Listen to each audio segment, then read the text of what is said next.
Hello everyone, welcome to TFFC 2025 Tips for Future CAs.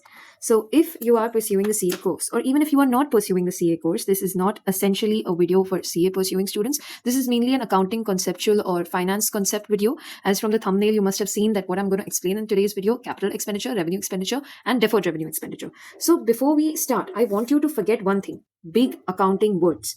आज सिर्फ common sense use करना है. You don't need commerce background. You don't need theory. You just need to answer one simple question again and again. Is this expense helping me only today or also in the future? बस इतना याद रखना और पूरा topic clear हो जाएगा. Okay. Now, in the next few minutes, we'll use daily student life examples. Mobile हो गया, मोबाइल रिचार्ज हो गया, कोचिंग फीस हो गई, लैपटॉप हो गया, चाहे जो चीज तुम रोज करते हो वही अकाउंटिंग बन जाती है. By the end of this video, you won't memorize definitions. You'll understand the logic. And after this video, if someone asks you, is this capital or revenue expenditure, you won't panic. तुम सिर्फ example सोचोगे and answer आ जाएगा. So let's start from the absolute beginning. What is expenditure and how accounting looks at it? फिर capital और revenue अपने आप clear हो जाएगा. Okay. So now, basically, I would like to give an overview of what is expenditure before getting into capital expenditure, revenue expenditure, and other concepts. So now most students directly jump into capex and revenue expenditure and then get confused. But the real problem is we never understand what expenditure itself means. जब base ही clear नहीं होता ऊपर का concept तुमको कैसे समझेगा. Okay, so before we get into capital versus revenue versus deferred, let's first understand what is expenditure, why do we record it, and how accounting treats it. So what are we going to know? What is expenditure, why do we record it, and how accounting treats it. Okay, so now what is expenditure? Let's understand the what. So expenditure means spending money. That's it. पैसा खर्चा करना. जहां से पैसा बाहर गया वहीं expenditure. No accounting. ठीक है. रियल लाइफ एग्जाम्पल बता देती हूँ. तुम लोग एक जूस का पैकेट खरीदते हो 20 रुपीज का. ठीक है. Money goes out of your pocket. तूने खरीदा जूस, तेरे पॉकेट में से पैसा गया 20 रुपीज, तूने दिया वेंडर को. Okay, this is the vendor. So you paid the vendor 20 rupees. That is an expenditure. Some more examples can be तुम्हारी कॉलेज फीस, तुम्हारी बुक्स, तुम्हारे ऑटो का खर्चा, रिक्शा का खर्चा, मोबाइल डेटा को रिचार्ज करना. चाहे छोटा खर्चा हो या बड़ा, पैसा गया तो एक्सपेंडिचर.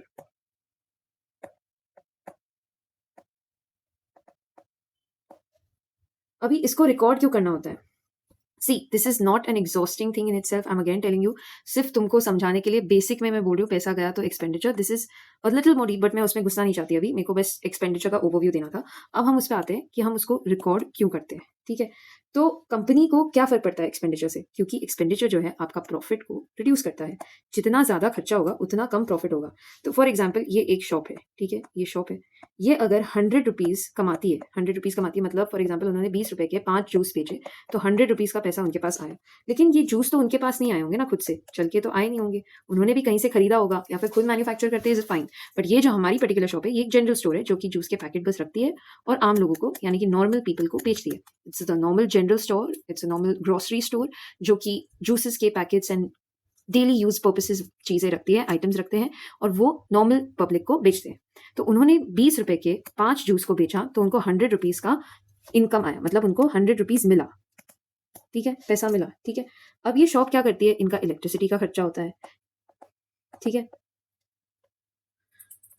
तो इसके कारण क्या होता है, इलेक्ट्रिसिटी का इनका खर्चा हो गया 30 रुपए. तो अब ये जो है 100 रुपए नहीं कमाती है, इसमें से 30 रुपए इनका इलेक्ट्रिसिटी में जाता है. जब इन्होंने ये जूस खरीदा था, जो कि जूस फैक्ट्री है जो जूस बनाती है, ये आपकी फैक्ट्री हो गई. फैक्ट्री ने इनसे लिए 15 रुपए एक जूस के. 15 रुपए एक जूस के लिए मतलब कितना हो गया? 15 इंटू 5 75. मतलब इस 100 रुपए में से 30 रुपए इनका इलेक्ट्रिसिटी में चला गया, 75 रुपीज इनका जूस खरीदने में चला गया. तो एक्चुअल में देखा जाए तो ये लोग 5 रुपए के लॉस में है. सो दैट इज वाई ये जो एक्सपेंडिचर है ये इंपॉर्टेंट होता है कि किस तरीके से जो 75 रुपीज है, मतलब जो 15 रुपए में खरीदता है, उसको 10 की रेट में लेना चाहिए, उसको कैसे कम किया जाए इसलिए, और ये 30 रुपए को कैसे कम किया जाए, इलेक्ट्रिसिटी को 25 पे ले आए या 20 पे ले आए. तो इसके लिए एक्सपेंडिचर एक इंपॉर्टेंट कॉन्सेप्ट है और उसको कंसिडर किया जाता है. अब इसका अकाउंटिंग ट्रीटमेंट क्या होगा? तो whenever expenditure happens, accounting does only one of two things, only two possibilities. कितनी? 2 possibilities है. क्या है? 1, expense is charged fully in the same year. मतलब उसी साल में तुमने एक्सपेंस को चार्ज कर लिया, मतलब इसी साल खत्म. या फिर दूसरा, ओवर मल्टीपल ईयर्स आपने चार्ज किया, मतलब थोड़ा आज थोड़ा कल. ठीक है. सो नाउ फॉर एग्जाम्पल देखो, तुम्हारा जो इलेक्ट्रिसिटी का खर्चा था 30 रुपए वाला, हो सकता है कि ये पूरे साल का उन्होंने, इट्स जस्ट हाइपोथेटिकल एग्जाम्पल, मैं एग्जाम्पल दे रही हूँ, 30 रुपए का कभी कोई इलेक्ट्रिसिटी का साल का खर्चा होता ही नहीं है, बट अगर ये फॉर एग्जाम्पल 30 रुपए नहीं होता, ये फॉर एग्जाम्पल 500 होता, 500 2 साल का खर्चा होता, तो यहाँ पे वही बात आ गई कि expenses charge over multiple years, यानी कि क्योंकि 2 साल का खर्चा है तो 250 इस साल का, 250 अगले साल का, या फिर जहाँ वो 30 रुपए, अगर वो 30 रुपए सिर्फ एक महीने का होता तो वो 30 रुपए उस महीने में सेम ईयर में चार्ज हो जाता। I hope this is clear. फिर आई थिंक एक्सपेंस पे we have spoken a lot और अब क्लियर हो जाना चाहिए। सो थोड़ा और इसमें डीप में जाते हैं। तो अगर आप चाय लेते हो तो आपको 10 रुपए लगता है, आप उसको पी लेते हो और वो खत्म हो जाती है, राइट? हाथों हाथ आपने चाय खरीदी, यू फिनिश्ड इट, ड्रिंक किया आपने और वो फिनिश हो गई, ठीक है? इसका अकाउंटिंग ट्रीटमेंट क्या होगा? ये तो आज का ही एक्सपेंस हो गया आपका, मतलब जैसे हमने कैसे बात करी थी, इलेक्ट्रिसिटी पूरे महीने की थी तो महीने के हिसाब से चार्ज किया, लेकिन ये तो आपका एक्सपेंस टुडे का हो गया। आपने चाय खरीदी, आपने उसको पिया और आपने उसको फिनिश कर दिया, ओके? तो ये आपका आज का खर्चा हो गया। तो इसमें कोई आपका फ्यूचर बेनिफिट होने वाला है? मतलब इस चाय को पीने से कोई बेनिफिट है? The answer is no.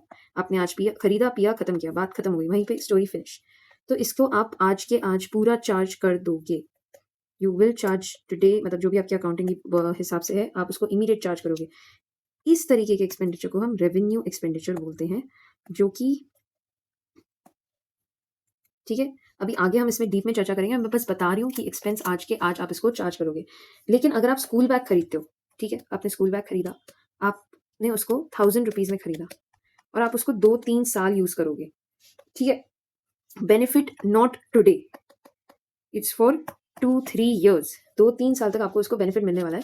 So expense 1 year में हम चार्ज नहीं कर सकते। कैसे, क्यों नहीं कर सकते? अरे यार 2-3 साल तक जब बैक करोगे तो ये ऑप्शन तो हमारे लिए आता ही नहीं है, हमारे लिए आता है सेकेंड ऑप्शन, मल्टीपल ईयर्स। क्योंकि आप 2-3 साल यूज करोगे 1000 के बैग को, तो अगर आप 2 साल यूज करोगे तो आपको 500 इस साल, 500 अगले साल, ऐसे आपको उसको चार्ज करना पड़ेगा, ओके?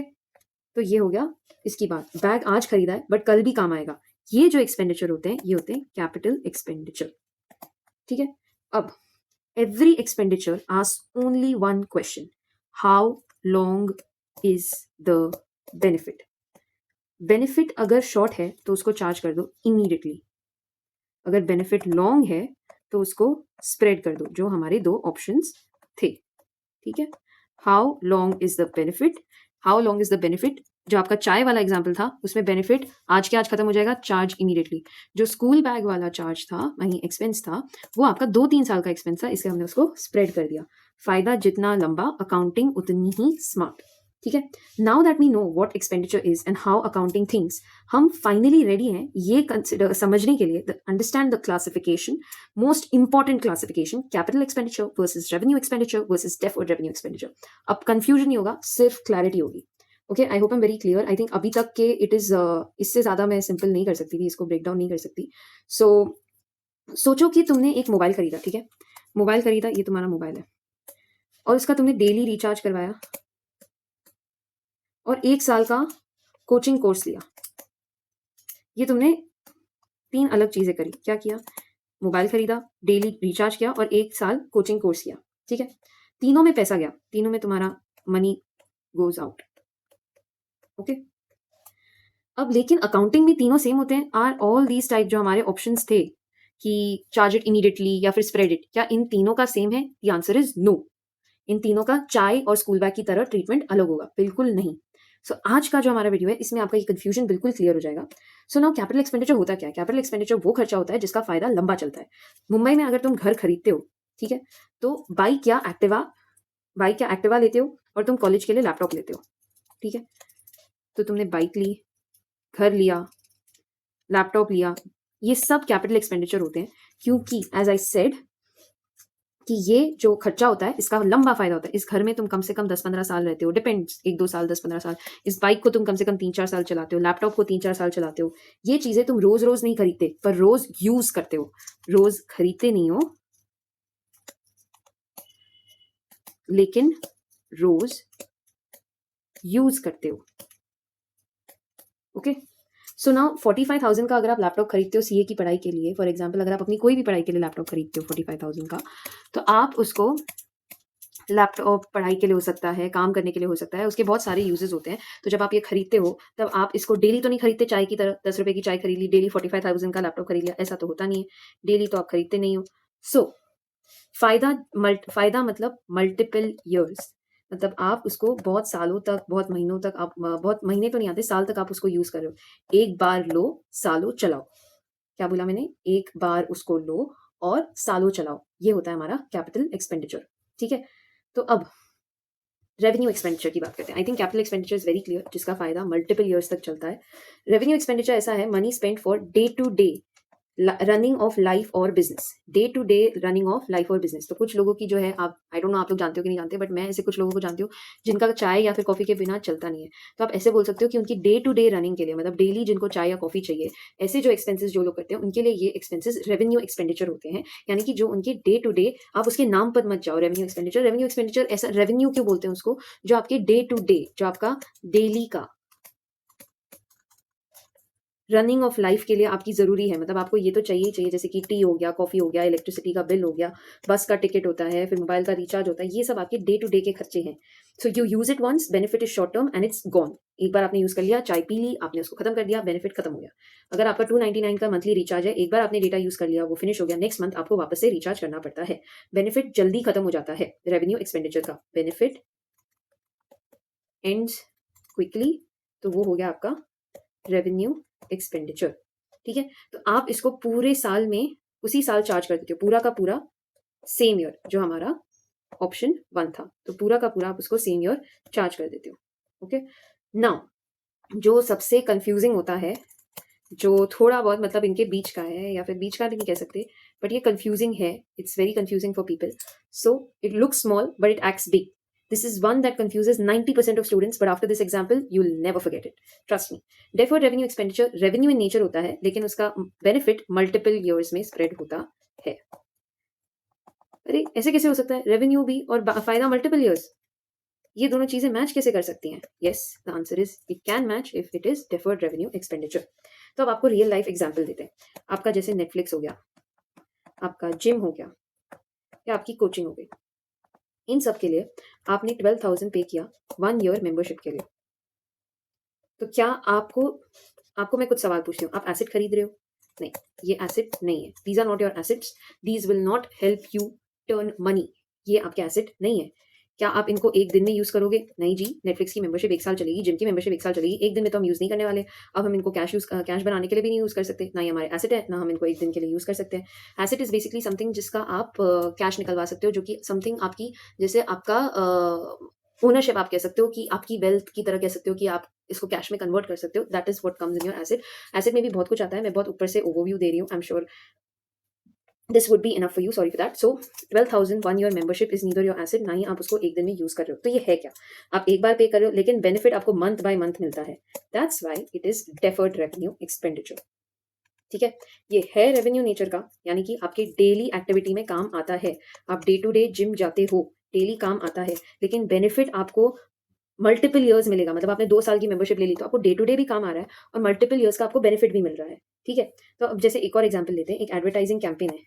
जनरली ये बहुत कॉमन एग्जांपल है, जो कि डेफर्ड रेवेन्यू एक्सपेंडिचर का एग्जांपल होता है। तो अगर आपका एक एड का कैंपेन है एक नए ब्रांड के लिए, तो आप उसमें 10 लाख का खर्चा करते हो। 10 लाख का खर्चा करते हो, ब्रांड रिकग्निशन में 2-3 साल लग जाते हैं। जैसे कि जो आपके ब्रांड्स होते हैं, जितने भी सोप ब्रांड्स होते हैं, शैम्पू ब्रांड्स होते हैं, ये जो भी ब्रांड्स होते हैं, ठीक है, ये जितने भी ब्रांड्स होते हैं, इनका रिकग्निशन मिलने में इनको 2-3 साल लग जाते हैं। तब तक ये ऐड चलाते हैं ताकि ये लोगों की निगाहों में आए। तो ये 10 लाख का जो एक्सपेंडिचर हुआ, क्या ये एक दिन का है? The answer is no. क्या इसके मल्टीपल ईयर्स में फायदा आने वाले हैं? Answer is yes. लेकिन क्या आपके ये डेली का रेवेन्यू ड्राइव करेगा? Answer is yes. जो डेली आपका रेवेन्यू है उसको भी ड्राइव करेगा, लेकिन ये चलता रहेगा। ठीक है, तो ये एसेट भी नहीं है, 1 डे एक्सपेंस भी नहीं है, लेकिन मल्टीपल ईयर्स तक स्प्रेड है।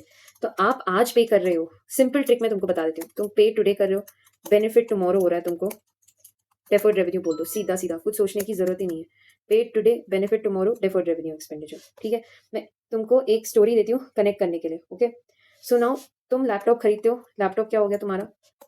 ये तुम्हारा लैपटॉप। लैपटॉप क्या होता है? Capital expenditure. और तुम्हारा डेली का जो इंटरनेट चार्ज होता है, ये क्या होगा? ये सोचो तुम लैपटॉप कैप क्यों है, क्योंकि तुमको मल्टीपल ईयर्स में बेनिफिट मिल रहा है। इंटरनेट रिचार्ज का तुमको मल्टीपल ईयर्स में बेनिफिट मिल रहा है, लेकिन तुम यूज कर रहे हो और वो फिनिश हो जाता है, इसलिए वो रेवेन्यू एक्सपेंडिचर हो गया। और जो तुम एड में खर्चा करते हो 10 लाख का, बेनिफिट 2 साल का है, लेकिन तुमको डेली बेसिस पे काम आ रहा है। It is the trickiest one, but I have given you a very simple rule. Pay today, benefit tomorrow, deferred revenue expenditure, खत्म। Okay, pay today, benefit tomorrow, deferred revenue expenditure, boom, all three in one thing, laptop, daily recharge and तुम्हारा ad campaign। ठीक है, तो एक line comparison अगर मैं दूं तुमको, many years लैपटॉप, हाउस, ये हो गया कैपेक्स। इमीडिएट तुम्हारा salary, electricity. Deferred revenue expenditure में तुमको ये भी देखना कि वो एसेट नहीं है। जैसे तुम बोल सकते हो कि यार ये लैपटॉप भी तो डेली काम आता है, लेकिन लैपटॉप एसेट है। एसेट है इसलिए एसेट कैपिटल एक्सपेंडिचर में जाता है। जो डेफर्ड रेवेन्यू एक्सपेंडिचर होते हैं ना, वो थोड़े रेवेन्यू नेचर के होते हैं। ठीक है, वो तुम्हारे एड्स हो गए, कोचिंग हो गए, ये सब इसमें आते हैं। Please don't get confuse. Capital expenditure के एसेट होगा तो वो कैपिटल एक्सपेंडिचर में जाएगा, डेफर्ड रेवेन्यू में रेवेन्यू नेचर के एक्सपेंडिचर्स आएंगे। ठीक है, अगर आप एसेट क्रिएट कर रहे हो तो कैपिटल, इमीडिएट कंज्यूम कर रहे हो तो रेवेन्यू, अगर तुम स्लोली कंज्यूम कर रहे हो तो फिर होगा तुम्हारा डेफर्ड रेवेन्यू। ठीक है, if you understood this, congratulations, you have understood one of the most confusing accounting topics in just, I think, 25 minutes. Please like my channel, share, and subscribe, because accounting does not have to be scary, and I am here to explain you all the difficult concepts. और अगर कोई concept difficult पड़ रहा है और चाहते हो मैं breakup करूँ उस concept को, comment करो and I'll get the next video for that particular concept. Or any other help you need, please do let me know in the comment section. You can also DM me on Instagram. I am also available by the same name, TFFC25, on Insta as well. Thank you so much for watching this video, and all the best for all your future endeavors. Thank you.